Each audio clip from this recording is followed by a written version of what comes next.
I have a question. Are we able to see a copy of this? Yep, I will send it to you. Okay. All right, so we're broadcasting now.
Good afternoon, everyone.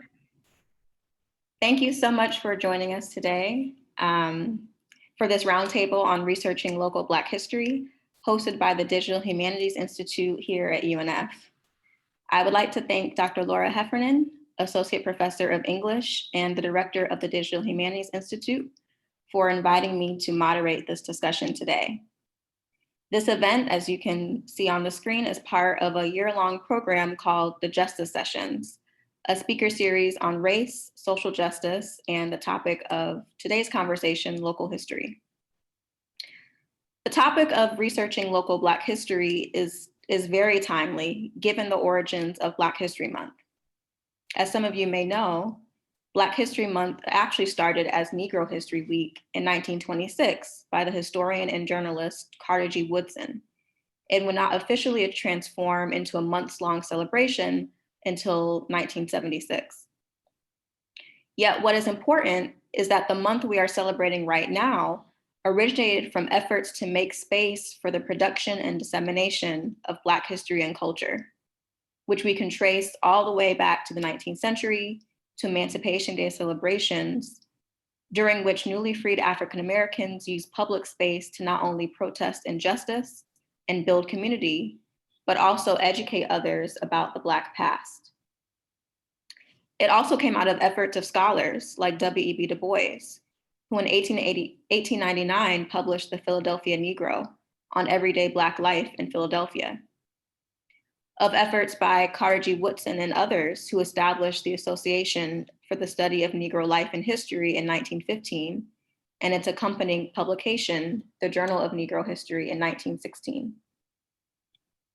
This moment also came out of later demands during the mid-20th century by Black students on college campuses to institutionalize Black history through the establishment of Black studies programs and the introduction of more courses on African American history and culture.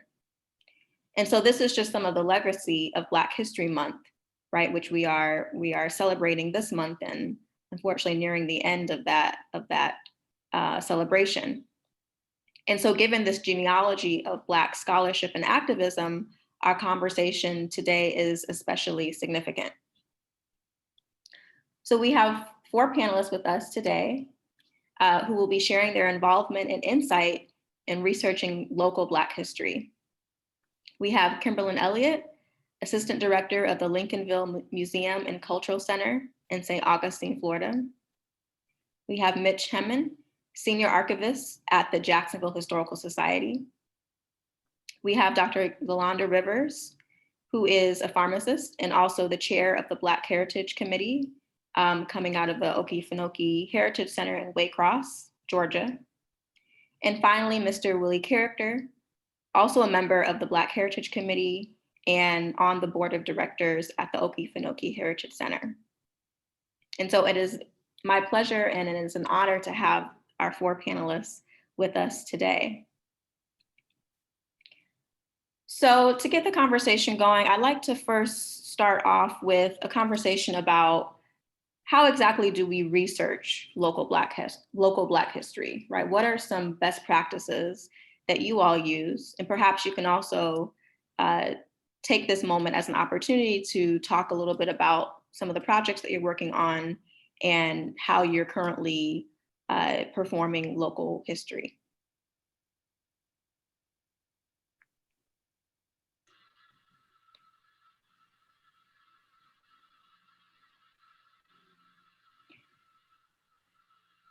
Sorry, Dr. Rivers, I think you're muted.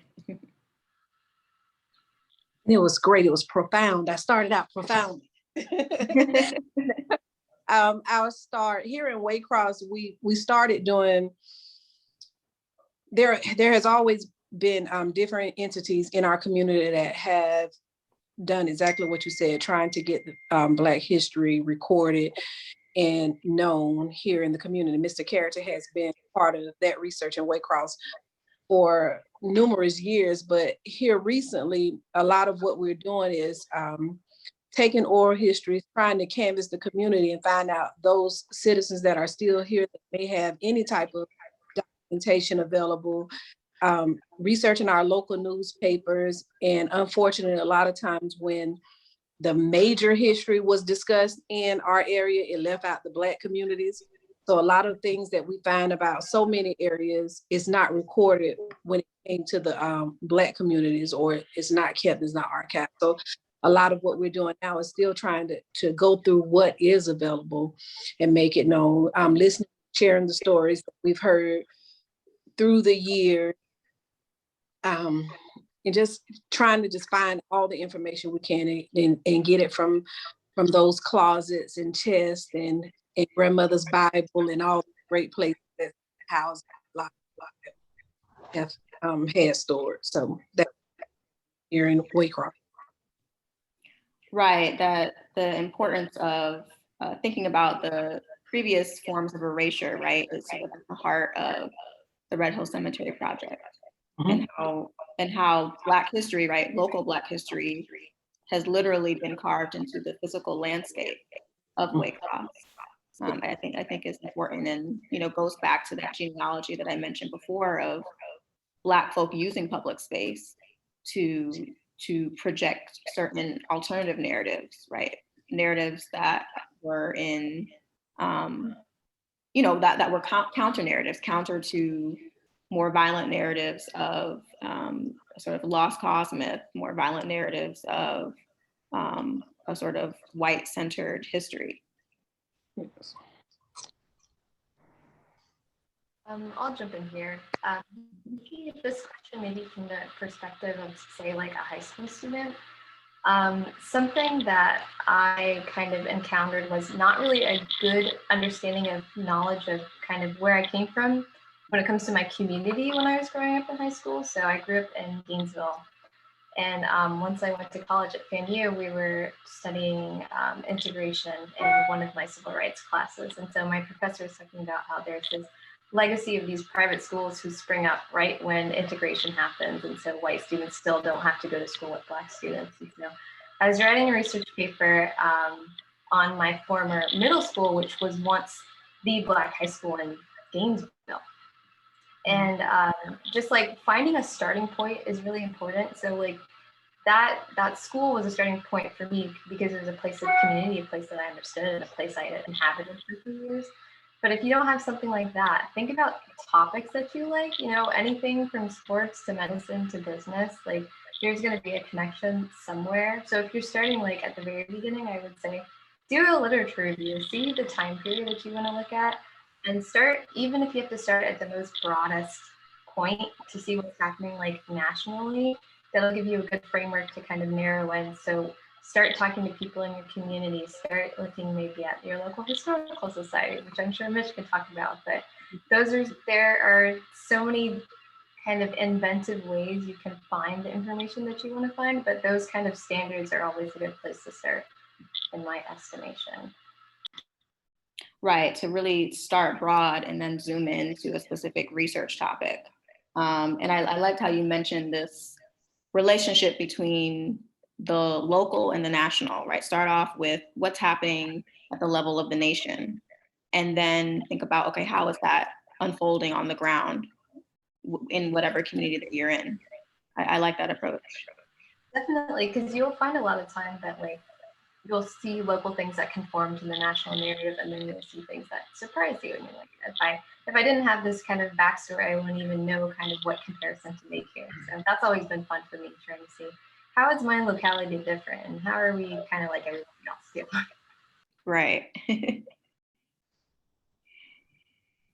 Mitch, did you want to say anything about your work and thinking about the local? Sure. Yeah. As an archivist, you know, our big sort of founding principles, it's sort of a twofold concept involving preservation and access. Those are really the two big principles. And neither is really more important than the other, really. They're equally important. Part of what I zeroed in on when I started working at the Historical Society was that we're here in our 92nd year. The Historical Society was founded in 1929, and you know, in that span of time, the world was a different place, the city was a different place, everything was much, you know, that's a lot of time to cover. And as you can imagine, what we chose to preserve and how the narratives we chose and the stories we decided to tell, or that we valued and thought were important, can change over time, of course. And what I realized coming into the position at the Historical Society was that one of my big responsibilities I felt was to sort of figure out the best way to sort of diversify the collections, find those sort of hidden stories that are there. They're there, but you know, maybe they're not accessible, or maybe we need to rethink sort of our classification structure, or just sort of build up a new framework to make these histories and these stories more accessible. And there's a number of ways of doing that. I mean, one of the examples I noticed, there was a lot of really interesting things sort of there, you know, kind of hiding in plain sight, really. And an example that I can think of is we have a pretty amazing collection around the Merrill family and the Merrill Stevens shipyards, and lots of scrapbooks, lots of imagery, and a lot of it tells a story of shipbuilding for the most part, you know, from a researcher standpoint. But, you know, once you start, there's not a lot of other search terms and classification sort of built into that metadata. But when you get physically into the collection and you start turning through the pages, you start seeing shipbuilders, people on the docks, a lot of African Americans working and building ships. It's the story starts to shift. You see a labor story, you see a Black story. You don't know it's there though. You really have to find it or know to look for it. So that's really one of my responsibilities, and that's the case with a lot of collections, honestly. You know, institutional racism over time has sort of left an incomplete record of the Black experience. So it's both in the actual community with that erasure, and also within institutions and archives also. So, you know, that's something I take very seriously, is to try to find these other narratives and make them accessible. You know, we hear this all the time, but representation certainly does matter. So when a researcher comes in, you know, they want to know that their story matters. They want to know, they want to find themselves in those stories. So that's something that's important for me. So that, you know, preserving those stories is one thing, making them accessible is another. And it's how we tell it that makes it easiest to find. Otherwise, you know, it just languishing in a box somewhere. It doesn't do anybody any good. So that's part of my responsibility at the Historical Society. Right, exactly. And I'm glad that you brought up this conversation about preservation, right? Which leads us to the issue of politics of the archive, right? I always tell my students in a lot of my classes, I assign a sort of typical primary source analysis. And when trying to understand, okay, how do you engage with the primary source, it's also important to think about the archive in which it's housed and the history behind that archive's establishment. And so we see, with a lot of the archives, especially in the South, being established with the express aim of preserving a particular history. And as you said, that the narrative has, of course, changed across time, but for a lot of archives, their origins really are rooted in a particular political agenda that was very much trying to erase and distort Black history in a lot of ways, and to leave Black history on the periphery. And so I think it's really important for us to think not just about accessibility, right, and making these stories more accessible, but also to have folks understand the history behind their preservation in the first place. So I think that that's a really important topic as well.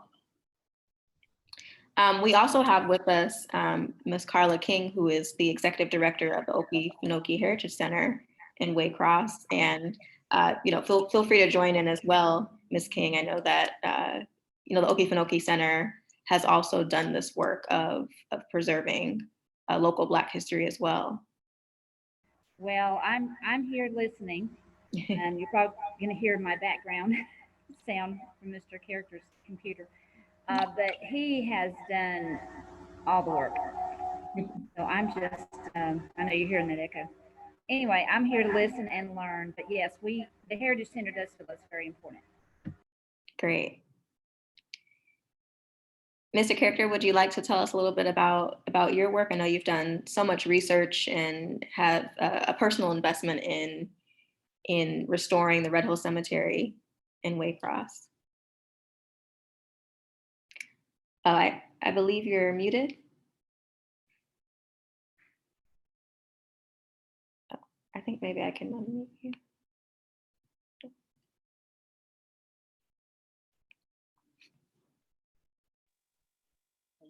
Can you hear me? Yes. Rather than maybe talking specifically about myself, I was looking at what you said about researching the local Black history. And if it's local Black history, sometimes it's harder to find things in smaller towns, if you will. So my idea of that is, first of all, you set your goal. What do you want to find out about local Black history, whatever, local now, make sure it's local. All right, and then I would say survey the market. What I mean by that, I mean, you go to the library, your school books, anywhere that there's information about Black people. It could be a picture, it could be a photo, it could be something in the Bible, it could be something in the church hall where they have pictures of past members. So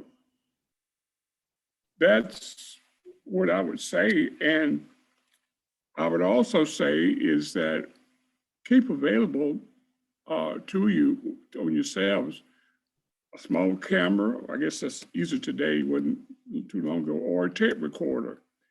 And if you see something, just set it into your tape recorder and go home and make a note of it, if you will. Sometimes it involves talking with people in the local community. And when you talk with people, as I understand it, you must develop a trust, or they trust you, and they know what your goals are and what the end result will be. Some people may volunteer information, some may not. But in case of, let's say, personal interviews, if you will, on the phone or whatever, just listen to them. Do not say that didn't happen or whatever. Just listen to them and record what they tell you. And never refute anything that they say, not in front of them anyway, put it that way. So that when you do one or two more, you can begin to connect the stories between two or three people. So that's how one way we started. I just give one more example. I don't want to talk too long, but when I started doing cemeteries way back, well, a long time ago, I went to the library and there was nothing on local black that I could find that was on local black cemeteries. Nothing written, local now. We could find books and things about other the Caucasian race, but not about, in this case, Native Americans. So I just started going to cemeteries and taking pictures. And with my camera, my video camera, and I would talk to my video camera, what grave I was on, and then what the cemetery is or was, and go from there. It took a while, but local research sometimes means that you have to start by yourself, not all the time, because if it's a small town, there are treasures there. There are treasures there. There are buildings, if you will. There are businesses. There are monuments. Many things which may indicate that was a worthy Black history venture that you're on. And never break the trust of your people that you're talking to, never. I hope I didn't talk too fast on that, but that just kind of some things I would say. But most of all, be objective. Listen to them. Don't cut them off. And because somebody has Alzheimer's, like an old person, you still listen to them anyway. Because something you say or may ask or probe them may strike a memory. So Alzheimer's people are not all crazy, if you will. I don't mean no disrespect by that. But whoever you talk to, listen. And if you can, record them. And make sure that you maintain that trust as an interviewer or researcher. Exactly. So you're bringing up a really important point as well, right? We have sort of what we might traditionally think of as the archive, right? Things like the Jacksonville Historical Society, but then we also have communities, right? Communities as archives, right? The idea of personal archives, whether it's family records, family photographs, right? Albums, family albums. There are various ways in which community members, especially with projects like restoring local Black cemeteries, such as Red Hill Cemetery, it really is rooted in building those connections with community members, right? As you're saying, Mr. Character, listening, right? That these are people who have histories that need to be told, right? That often are not in those more traditional archives. So I think that it's important to build those connections and to really think critically about how you engage with the communities in which those histories are being told. But I would add to that, if I may, local Black history is mainly talking to Black people, but there are some white families, if you will, businesses who maybe somebody's grandparents worked for, if you will, so again, and their sons and daughters are still in businesses, and so they are also resources. Although it's basically Black research, that does not mean that other people are not aware of things that in the community that were important to Black people in their contributions. So I just kind of want to say that too, because sometimes that's overlooked. And in some of my interviews, I've got a lot of, well, not a lot, but enough of information from white people who live in the communities. They used to play in those graveyards. So, and then, so they have some information. And one other thing that I like to do is that when I do a recording, I have those transcribed, if you will. Take it to somebody who does a transcription to have them put on script so that you have the audio, then you have a scripted version of what that person said, so you can never misquote them. Great, thank you.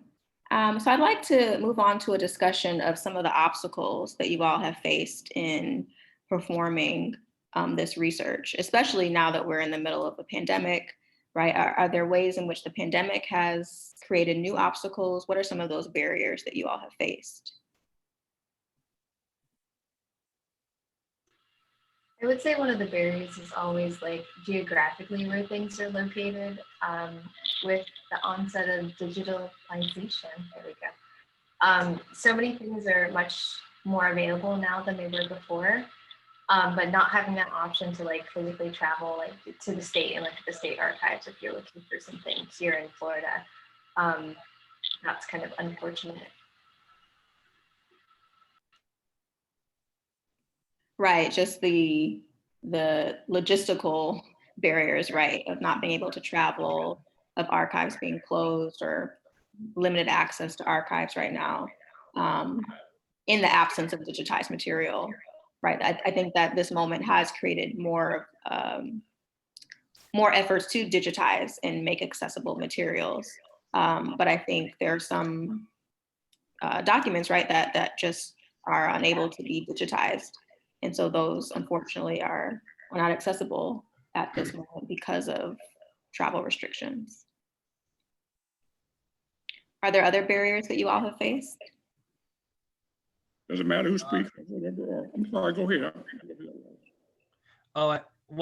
Actually, I was actually going to go back and touch upon something that Mr. Character had said regarding trust. I find you can encounter trust issues as a barrier, certainly, throughout this, along the way in this process. You know, with certain communities, we certainly have given, there's certainly been a lot of reasons not to trust institutions, you know, now. What I find is there has to be, what I'm learning along the way actually is that there has to be a really strong partnership forged with different communities who are doing the work already. And that's one important point to make here, is that instead of taking this position that we you know, the archives or whatever institution it is, that we are giving voices to voiceless, we should consider that they're doing the work already. These community archives, as you mentioned, and preserving these stories however they are, and they have a lot of material, physical material as well, photographs and documents. Partnership is a two-way street, so you know, we have something to offer as well. We don't want, you know, it's important not to want to swoop into a community and snatch it all up and take it away. You want to work with them hand in hand, and you know, if you have the capabilities to digitize material, say a community scanning project that you put together or something like that, you know, the community brings material to you, you can digitize it, add it to your digital collections. They don't have to leave it with you. You know, maybe they want to keep it forever. You know, we can all work together to increase access to these sort of stories and these histories. And it's a partnership. So community archives is a very important thing. And I would say, you know, we all have to kind of work on that barrier in trust, really. And you know, it's a reparative process. I think there has to be a lot of that work these days being done in archives across the board, and regain some trust, I think. Exactly. Trust is a really important issue. And partnership, as you're saying, is really key, right? It's not, right, this idea of experts coming into communities and taking control of the narrative and of the work, but really centering community members, right? Making sure that they're at the head of the table, so to speak, and really putting their needs and investments first. Dr. Rivers or Kimberlyn, would you like to say anything about any barriers that you all have experienced? I'll go ahead. I would say that the major barrier in working with the Red Hill Cemetery Project for me, and I think we all touched on it before, I agree with the trust, the logistics, knowing where to start and what is available. So it's, to me, it seems, considering, this is not my, it's a passion and it's not my primary area of expertise, but then I am grateful for the collaborations that come along and all the resources that are pooling in to make things happen. But what has been challenging is kind of like the starting point, and knowing that, who keeps the records, like how we found the death certificates for the Red Hill Cemetery, where are those, and gaining access to them, and then having the trust from the city or the state and those entities, and knowing where we're going with this project, and for the community to be able to put them available. I think it's a lot. And I think what has happened in some instances, whenever the community has known that we're working on this project, there have been others who come in and say, hey, I have this and I can help with this. So I think it's just gathering the resources and knowing where to start and knowing what's available, who, just knowing when did birth certificates start being digitized. And then I think in our area and in the Red Hill Cemetery project specifically, one problem we've run into, that we found numerous death certificates that say colored cemetery. And it was at some point that they started acknowledging the Red Hill Cemetery. So it was specified. But then I think just like the erasure and the whitewashing and everything, just the exclusion of Blacks in history and in time just has made it difficult in knowing which points, what's the starting point, what resources are available. So, and then now I think of so many, a lot of, like what Mr. Character mentioned, a lot of our research comes from the community and the people in the community. And then when they get of age and they have health issues, and when unfortunately they pass away, because I think of how I got started in this project. I own a pharmacy here in Waycross. So one of my customers, who's happened to be my cousin, she knows that her grandparents were buried in Red Hill Cemetery. And she came to me asking me, can I help her and show her the direction or where to go to get somebody to do something about Red Hill Cemetery. And she has since passed away. And then of all the information that we're able to find, we aren't able to find her grandparents, and for, their names aren't on any of the lists of all the people that we have.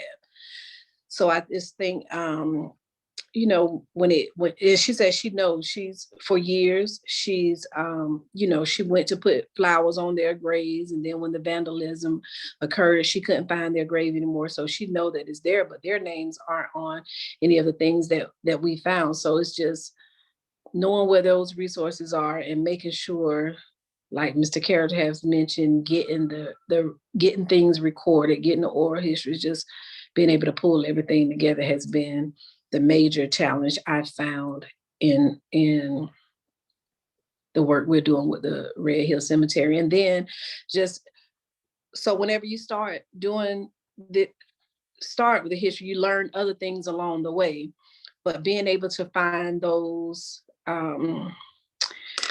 sources, and I hate to use the word that validate what they're saying, but because, it's their experience. So there is truth there, and it is documented, but being able to find something else that's mainstream that supports what they're saying, not necessarily validates, but just supports their accounts of what happened. And it's just, in some situations, people want to have those supporting documents or supporting details, and it's just hard to find that in our small community when you only had one newspaper source, and there was it's not many a lot of resources available. So finding supporting information that goes along with someone else's account is difficult. I think everybody's brought up some really great things. What Mitch and Dr. Rivers are talking about are kind of like in tandem, right? This idea that these items are collected at a time when there's a different cultural mindset on what's important and who's important. And when I was an undergrad, just like having the realization that like people really wrote themselves into history. Like I write a journal, my family keeps a journal. At some point, the journal ends up in the historical society. It's like it's not any different than any other journal that would have existed. It's just the fact that it did exist and it was written and it was preserved and we have it now. So like when you don't have access to things like that, and you're looking for Black people maybe in like governmental records being kind of described in one way, or like looking through censuses or something like that. Like there's this kind of different piecing together that you have to do depending on the time period that you're working with. But I really love the fact that Mr. Character brought up the idea of having trust with communities, and then Mitch and Dr. Rivers brought it up as well. But like, you really can't go in with this like exploitative kind of like preconceived idea of what you're going to find and what people are going to say, because that kind of defeats the purpose of everything, and then you're just kind of perpetuating these same cycles that we don't want to perpetuate anymore. But to Dr. Rivers' point about finding information, corroborate is the word that I love, because I don't want to discredit what I'm hearing, but also finding something that supports it and corroborates it is always really good.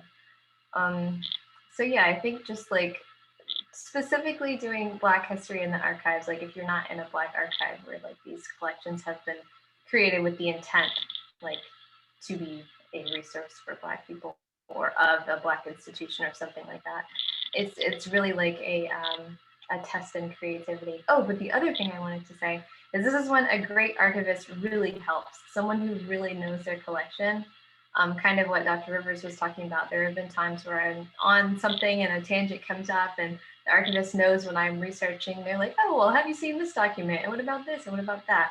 Just making all these connections that me as the layperson coming in and looking at the document, I don't really know, but they've spent time with these things so they can build these connections. So that's when a great archivist is your best friend.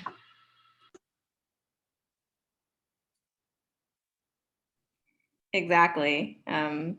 It's one thing to actually know where to find the material, but then once you actually get into the archive itself, navigating that space can be really difficult. And so archivists are central, right, to that navigation process.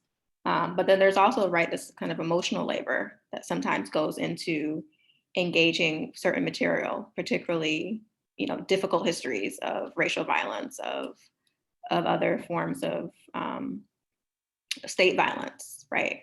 And so understanding and thinking critically about that component of researching as well, right? That there's locating the sources and making them more accessible, but then also what is the emotional labor of engaging with those sources, and how do we ethically make them available to the public? So with that, this question of accessibility, I was wondering if any of you had any.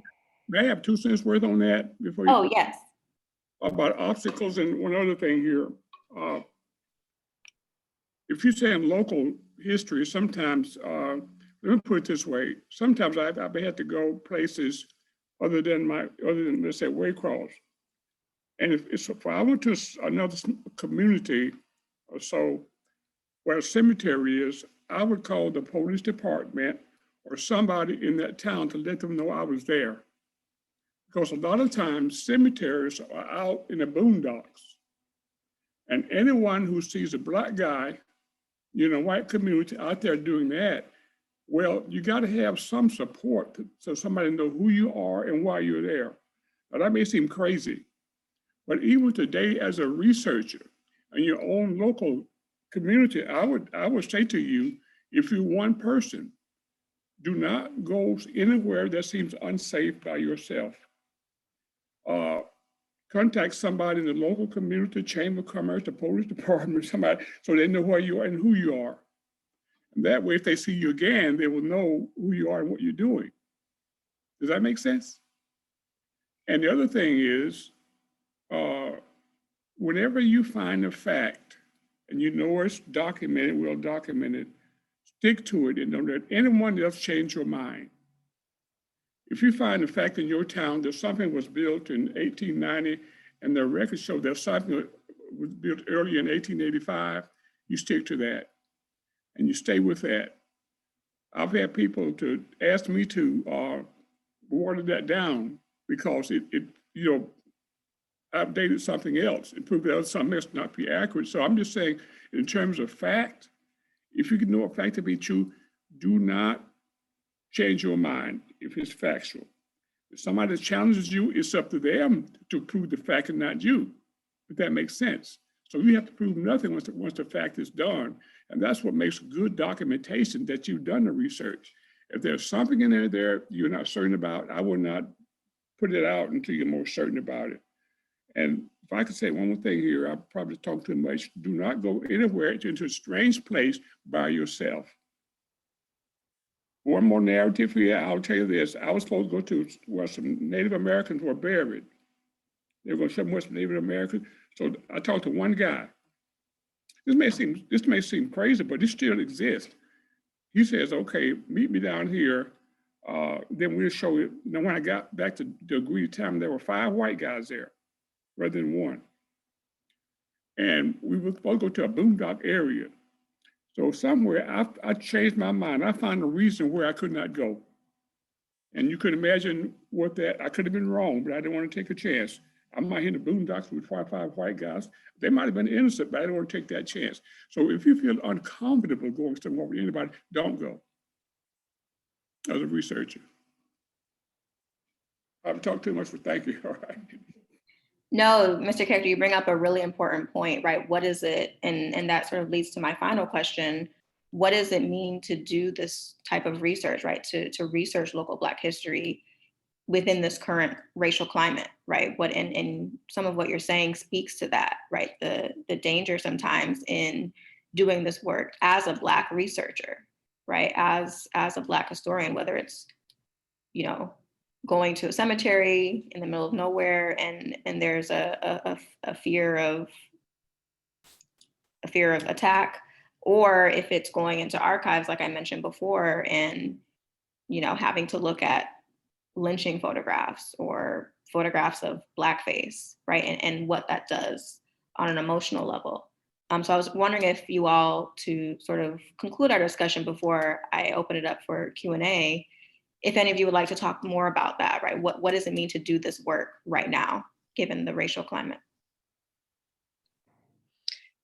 I would like to say, I think one perspective I have, and that I try and communicate in difficult conversations in our time, is that telling our story in Black pride does not equate to white hate. So I think in a lot of places, I get into conversations where people say, because we're celebrating Black history, and because they Black this and Black, they thinking that, oh, you hate white people. And no, I'm promoting division, and it's our story needs to be told. And I try and educate and reiterate that in many instances that it does not. I'm not taking anything away from anyone, but our story needs to be told. And I think it's one racial issue we're having here now. In our town, we have a lot of Confederate monuments and Confederate markers. And there are those who advocate, having those removed, especially in public and city places where, the citizens are still paying for those things. But just personally, I feel, don't remove it, but tell our story as well, the good, bad, and the ugly, right? If there's a Confederate marker and monument here, tell the story of the Blacks and the others that were in this town at the same time. Just don't glorify this one side of the story. And I know there are people that disagree with that. And I just want our story to be told as well. And it's not taking anything away from anyone else, and it's not promoting any division or hate any further. It's just there is an untold story. There is erasure. We were left out of the story. Black people did not just start when Martin Luther King came in, in the one part to celebrate it. It's just not about slavery, and it's just not about the civil rights movement. The same way we tell the everyday story and the history books are written about any other race and everything that glorifies them,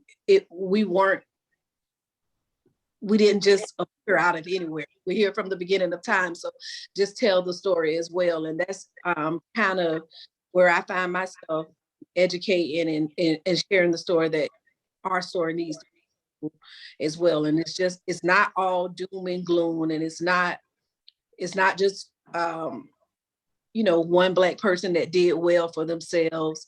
It is, we have a rich legacy and story that needs to be shared and told as well. If I could add to that, because that's very profound, and I experienced that on our end too. The pushback still exists here in 2021, and I have examples of that. Even recently, we have a monthly newsletter for the Historical Society, and I write an article, and I had written an article last year, I guess, and just vaguely referenced Black Lives Matter in the article. And I literally got hate mail. Like, people wrote me and said, they tried to knock it down and the movement itself, and why are you comparing it to the civil rights movement and all these sorts of things. And I'm like, what? And a lot of times you'll hear, I shouldn't say a lot of times, but you do occasionally still hear like, oh, here we go again. Can't we tell all the histories? It all matters, really. And I'm thinking, well, no, that's what I'm trying to do. I'm trying to make sure we tell a complete story finally, and an authentic, real story here. I've lost my train of thought a little bit, but that's kind of what I think has to happen. And this is kind of a reckoning that's happening, I guess, in the world, really, but even in archives and libraries, is sort of this notion of sort of shedding this more passive attitude or approach about archives, because that's kind of always been the way, and there's no ill intent there, but the idea has always been, we are archivists, we're librarians, we do our work and we remain neutral, and we just process and we accept collections, and that's what we do. But I think if we start to take a more active approach, and even really an anti-racist approach at times, and just make sure the context is there and tell a full or more complete story. Are there racist things in our archives? There definitely are. But none of it needs to go, we don't need to trash any of it. It has to be there. It has to be confronted. It has to be given new context, if it hasn't yet. And that's part of what the work is like today in the climate that we're in now, and it's important to do that. So I think there's definitely a new attitude sort of on the horizon about archives and libraries, and it's important to do so. I think if we're talking about Black history, you're talking about Black history and nothing else. You produce the positive and non-controversial issues about the facts. Anybody who disagrees, they're going to disagree anyway. But the point is that you're not doing it for yourselves. You're doing it for the people of your community. That's the whole point. It's never about yourself. It's about the people that you serve. And when that focus is shifted that way, you don't become personally egotistical. You say this is for somebody else, and that's your goal, is to be objective and know that you're working for the community and not for yourself, no matter what. You report the facts. You don't tell the dirty stories. You report the positive stories, so that when they're presented in a museum somewhere, it's all positive. And that's what I like about Black history, is that you're telling the story of contributions, not anything else, not race riots, which has its place, but you're talking about their contributions, so that the community has somebody to look up to. And I'll leave it at that. Okay, I'm sorry. No, I'm not sorry. I'm just talking too much. Okay. No, that's exactly right. It's not just making sure that we tell the stories, but what narratives are we telling, right? Making sure that we talk about Black perseverance and Black resistance, but also Black joy, right? What are the contributions that Black folk have made to this country and elsewhere, if we think about, the African diaspora as well. So narrative construction and how we tell stories is really central here. But pardon this interruption, I think if you don't disrespect, you just to the country, that's not local. So if we said local history, I'm saying then that that's what the focus should be for the people in our communities who are local, whether they've done something nationally or not. And so I kind of, sometimes we get lost in the national thing, it was local. And so our job is, in terms of local history, is to discuss local history and the contributions that our citizens have made. Okay, that's Yes, exactly. Yes, always come back to the local community and how we need to really build those connections with local community members and really center community members in these projects. And you brought up a good point here with making sure to include stories of uplift and contribution, because Jacksonville certainly is a city had many stories, many African-American figures who did amazing things in this city. A lot of them, we do highlight them. You can go online and see sort of the standard highlighting of some of these lives. There are many more, and those should be included as well. It's not always about, the struggle needs to be there too, but that's what I mean by a more complete story, I think, is that there were so many amazing things that happened too, and contributions to society in general, really. So it all needs to be told. Great. So I do want to open it up to questions now that we're nearing the end of our conversation. So I see that there are already some comments in the chat. Some comments just about the cemetery. Sandy Arpin has talked about a untold history of Black Mandarin. Seems like they found gravestones of US colored troops there. That's great. Claiborne Shannon is asking,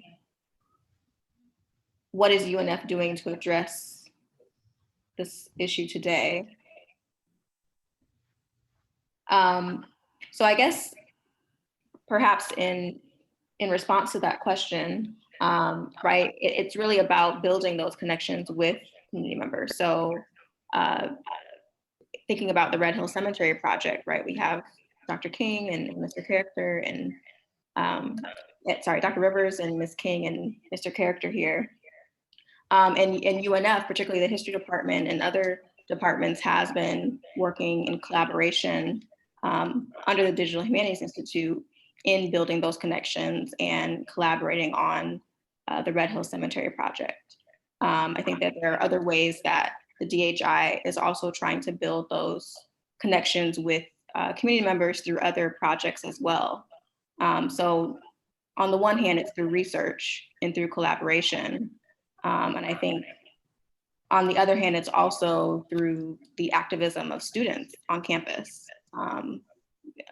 Organizations like SDS, Students for a Democratic Society, the Black Student Union here on campus as well, has also done community work, has worked with local organizations like the Jacksonville Community Action Committee, thinking about injustice and Black Lives Matter. So I think that there are ways that UNF is trying to build those connections with community members. One other thing I'd like to say, why is it there are about 7 or 8 cemeteries in Waycross, Georgia, Black cemeteries? Why is it that Red Hill Cemetery is in the spotlight? For one reason only. That's where Reverend Frank Hazard is buried. You've heard the reason that George Washington slept here or Michael Jackson was here, and that makes that spot historically important because somebody stayed there. Well, in Waycross, one of the earliest pioneers of Waycross in terms of Black people was Reverend Frank Hazard. And he happens to be buried in Red Hill Cemetery. And that's why that cemetery has come to the spotlight because he's buried there. No disrespect to other people, but because he's buried there and he's the primary force in schooling, education, everything else in the beginnings of Waycross. So one person can make the difference or something becomes important. Right, exactly. Just looking at some of the other questions in the chat. Thank you all for putting your questions here. Dr. Bevel, do you see the questions on my screen? Is at the top in the Q&A? There's 3 that are in the chat, but they're Q&A. Yes, thank you. So we have a question by Jada Foltz. How can a young person amplify the legitimate work of professionals without being repetitive? Is there a non-academic way that aspiring journalists can use the primary sources collected by these interviews to inform the public? Where does the digital overlap fall short? And would experts be able to help digitize the collected data? Is that for anyone? Yes, is anyone like to answer that? I know there's a couple questions in there. Young lady, how old is she? Can you know how old she is or he is? I'm not sure. That's okay. My point is that no matter what's been written, there's always something, there's a missing link. So in order to not to be duplicative of other people, read what they've said, then look around you, see what's missing. And that makes that person unique because you found something that was overlooked for whatever reasons. And so that's one way to do that. In answer to her question is to read what they say. To find out if there's a missing link that you have a question about. And that question that you have is one of the most important ones because you will pursue that to find that link eventually. If that makes sense. Would anyone else like to answer that question? I would say a way that you can amplify these professionals without being repetitive is to maybe ask them if they wanted to engage with you in a conversation like this. I think it gets kind of difficult because we have to talk about honorariums and stuff, but if there are community grants, look for that. I know in different communities and across the state of Florida, like the Florida Humanities, I'm blanking on the name right now, but Florida Humanities, there are tons of kind of community-oriented things where if you wanted to bring in somebody to talk or find someone who's an expert on something that you want to amplify, you can do it that way, kind of more formally. But if you say that you're an aspiring journalist, I'm sure like there are ways to use these primary sources, like maybe oral histories or things that aren't infringing on copyright. Like, I'm sure there's a way for you to cite them appropriately, where you could still share the information, but also give where they come from, so you're not kind of violating anything like that, because that will still amplify and show exposure, but in a way that makes sense, is appropriate. Oh, but the digitization, I don't know why I have a problem with that word. The digitization part, I would say that it's kind of like unique for each institution. Like for us, we're trying to digitize our stuff. We're so tiny. So part of it is like the actual inputting of the metadata and making sure like that's all kind of standardized. And then part of it is like scanning the physical documents and things like that. So the problem and the slowness could arise any place. So if you like are interested in that, I would say like find an institution that you like to help and ask them like, is there a direct way I can help you with this? Because they may tell you exactly why or why not they have certain issues. Great, Yeah, I agree. It becomes an issue. Yeah, just asking how can I help is a great way to start, because across the board, I think a lot of organizations, certainly we're in that boat as well, is we don't have a lot of bandwidth and time to do all the things that we should be doing. It's usually kind of a scale, most historical societies or other archives or institutions, it's always kind of the same old skeleton crew. Nobody has a lot of time. There's a lot of projects in the backlog going on, and you find that, and I encounter this a lot when somebody comes in from the outside and says, hey, I have a very specific interest. How, it's just sort of a more narrow topic. What can I do? How can I help or whatever? They can go and run with that. They have all the time.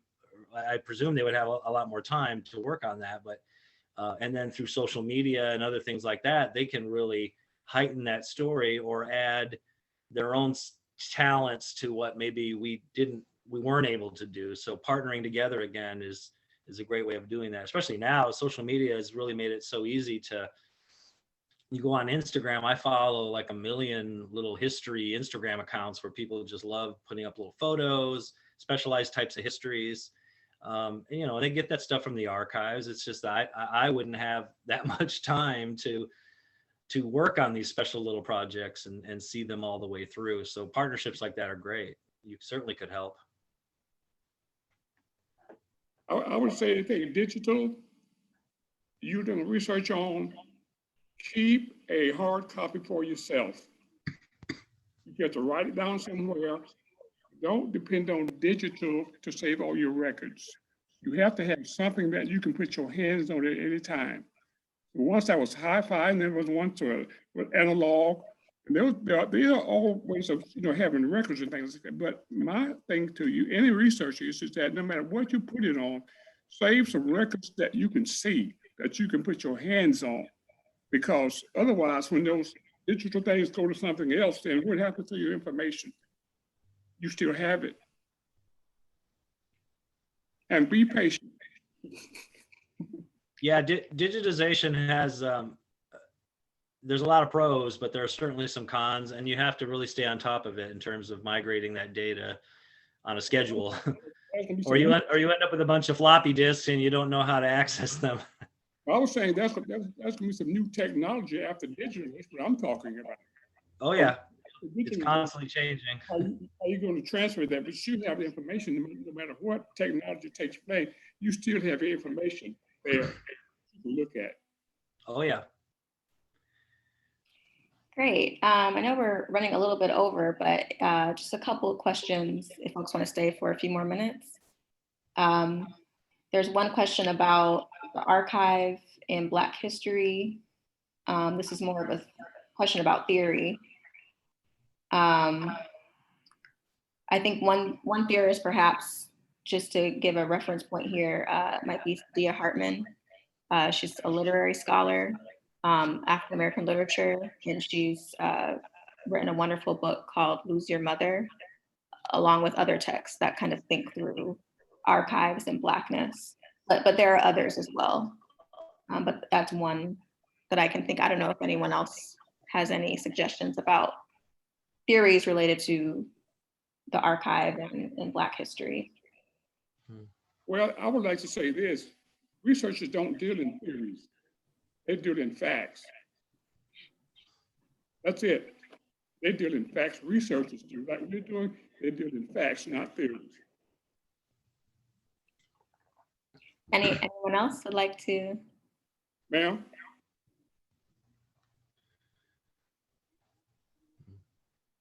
Okay. Amaryllis asks, would you speak to the methodologies you have encountered in approaching histories of Black women?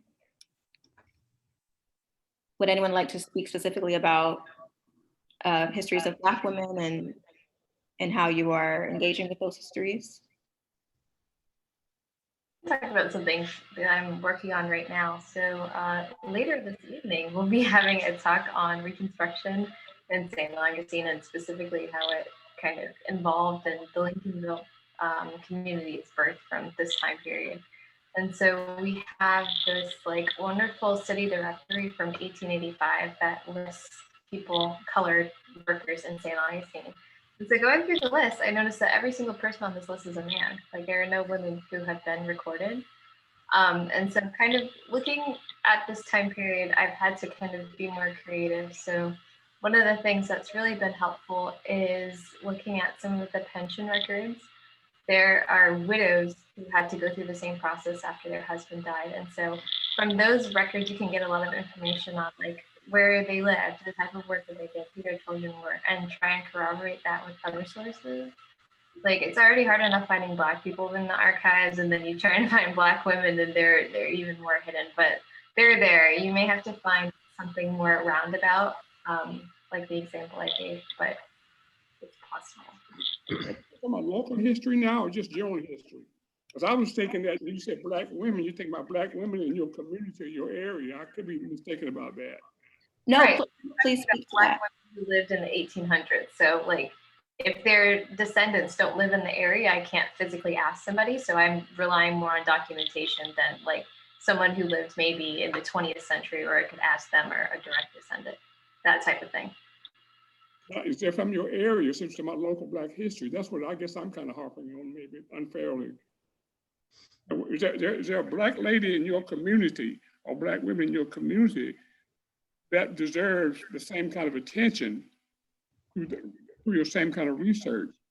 I'm confused between what's national and what's local. I thought we were talking about local Black history. I could be wrong. So what I was explaining is I work at the Lincolnville Museum. So it's the Lincolnville community in St. Augustine, a historically Black community founded in 1866. So the research that I'm doing is from 1866 to the 1880s. So I'm trying to find these local Black women in the archives, in like collections and newspapers that I can read about. So we're still looking at local Black women from St. Augustine, but almost 200 years ago, I don't do math, so almost 200 years ago. So that kind of gives a different barrier. Whereas like looking at, well, I mean, even with your project, looking at kind of the difficulties of finding people who maybe have graves that aren't marked, or they've been moved or something like that. So it's like you, depending on your project, that kind of dictates how much you're going to be talking to people who are still alive, who have these memories, like what's happened to your community. Has the community itself been displaced? Do they have this long kind of narrative that you can draw from? It's like there are so many kind of different factors that go into what your project is and what you can find, which it's kind of the point, right? That's what makes it local. It's not all the same story all the time. Apologies.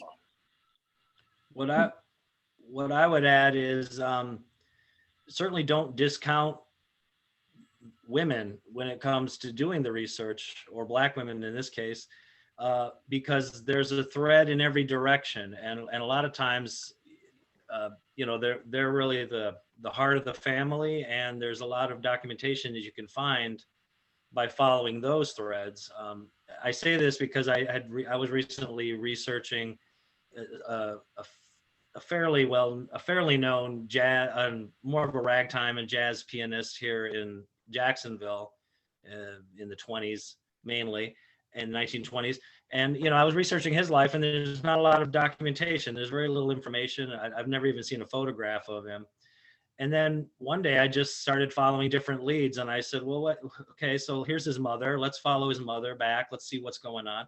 And I found a huge trail. It went all the way back to slavery in Quitman, Georgia. And it just, all this extra story unfolded before my eyes, just because I decided to follow his mother back in genealogy and her own family history. There was more on her than almost any other member of his family. So you have to kind of get creative sometimes, especially if you hit dead ends, and just try a different path.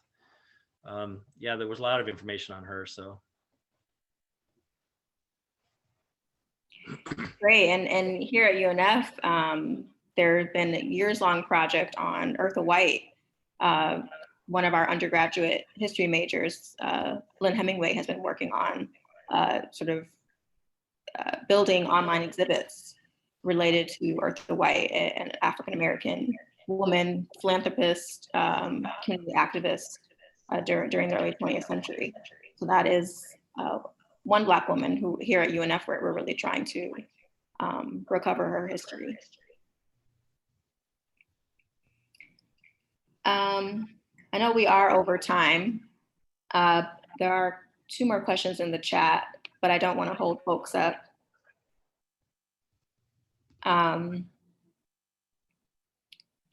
Matthew Welcome is asking, does local literature ever tie into the recorded history of an area?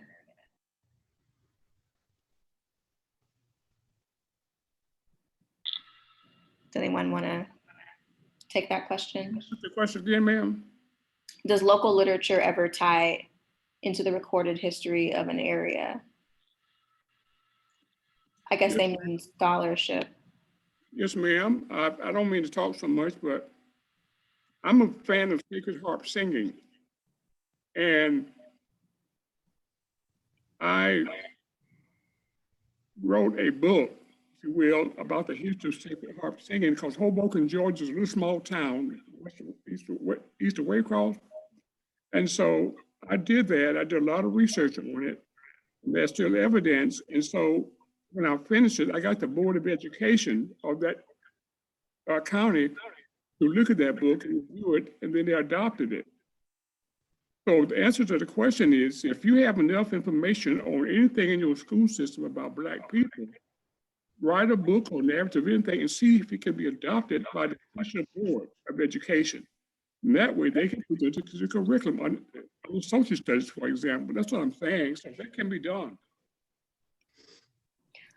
Right. And then Oh, go ahead, Dr. Rivers. all right, that's what I just wanted to add. I think it depends on the area and what research has been done by the people in that community to tell their story. So sometimes I know here in the community, we usually, we have done in past summer camp for the youth in the community. And whenever we go to different areas, we always visit museums and always tie into visit something that's tied to history and Black history. And it just depends on which area and communities you go in, how much research is done and what that area has. That you can have a tour guide that tells you a story and they'll pull out, like Mr. Character said, some book or some archive or something that has been recorded, something that is used in a great way in their community. So I think there's not like a universal standard of putting the information out, but in some communities they have done a great job of making sure that their local stories are told, they're reported, and it's out for those who visit to come in. And I think that's one thing, like whenever traveling, looking at the local visitors information or tourist information, sometimes you can find some really good treasures about somebody's personal being recorded or published in a great way. So I think it depends on the community. That answer. And then to our final question here by Natalie Mitchell. Natalie's asking, what options exist to find graves that were excavated and unaccounted for? Natalie's family was buried on the property farm of a white family in Stark, Florida, dating back to the early 1900s. The graves were shifted for Highway 301 expansion in 2016, and they were not notified of that. So are there any options that exist to find graves that were excavated and unaccounted for? I think in Georgia, well, I know in Georgia, it's a big problem. One of our highways here that was just expanded locally, when the crew was out, they discovered graves and then they kind of altered the path with DOT. So you have some things that are done but as far as finding the information there, we haven't been able to find, a good resource for that. And then we have in our community also a family who their family descendants were buried on some land that's now personal, that's owned by a family that would not allow the family members on it. So I think there are laws that are, so I guess it's starting back what we've learned now too, you have to be careful in this day and age burying someone on your property, because now the laws in Georgia protect you where if someone is buried on some land in Georgia, you have to always make it accessible to the public for them to come in. But I think there's a period where that wasn't the case. So a lot of that information is lost. And now current landowners deny, rights for descendants to come in. So I think there are things that protect that, but I think that we do have a time in history where that information may be lost, and it's really up to the discretion of who the landowner was, if they're allowed access and if they have any information about who was buried there and when. So I haven't found a resource where it was. I wish too at some point, there were a lot of funeral homes and a lot of burials, but the information, there were laws that were created to prevent these things that happen. I think it's a problem. So now laws are created that it has to be reported in certain ways, but there was a time not. So some information is lost. Great. Any final comments from the panel before we close? If you find out which funeral homes existed in the day, whenever she was buried, they could have a record of that. In other words, if she was buried in 1900, what Black funeral homes were, doing business at that time? They could have the records of that. It's not where she's buried, but they would have records of what happened to her, you might say. Right. That's another avenue to take. Great. Mhm. Any final comments? Great. Well, thank you so much. Let's thank our panelists today for a really great, productive conversation. Thank you so much. Thank you so much. And thank you to our audience members for asking questions and engaging in the conversation. And again, thank you to Dr. Laura Heffernan for inviting me and organizing this roundtable today. I hope everyone has a great rest of the day.